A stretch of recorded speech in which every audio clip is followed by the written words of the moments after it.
আসসালামু আলাইকুম বন্ধুরা, কেমন আছেন সবাই? আশা করি ভালো আছেন। আলহামদুলিল্লাহ, আমিও ভালো আছি। আজকে তৈরি করব শরবতের জন্য লেবু ও চিনি দিয়ে পাউডার। দেখা যায় অনেক সময় লেবু ঘরে থাকে না, বা লেবু কেটে শরবত তৈরি করতে অনেক সময় ব্যয় হয় ও ঝামেলা মনে করে খাওয়া হয় না।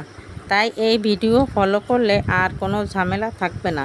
30 সেকেন্ডের মধ্যে তৈরি হয়ে যাবে ঝটপট শরবত। তার জন্য প্রথমে আমি 6 পিস লেবু কেটে রস বের করে নিয়েছি। আমার চায়ের কাপের অর্ধেক রস হয়েছে। এখন আমি এই চায়ের কাপ মেপে চিনি নিব। যতটুকু রস হয়েছে তার 3 গুণ চিনি নিব। এবার চিনি ও লেবুর রস একসঙ্গে কিছুক্ষণ ফেটিয়ে নিব, যেন চিনি সম্পূর্ণ গলে না যায়। চিনিতে যেন দানা দানা ভাব থাকে।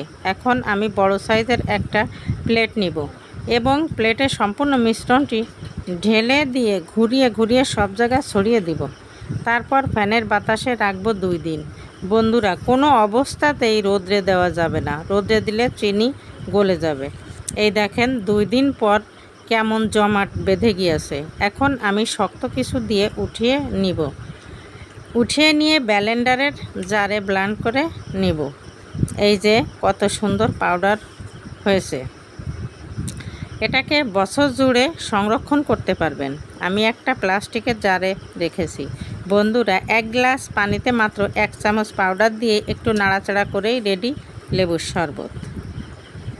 বন্ধুরা, আমার ভিডিও যদি আপনাদের ভালো লেগে থাকে তবে অবশ্যই একটা লাইক দেওয়ার অনুরোধ রইল।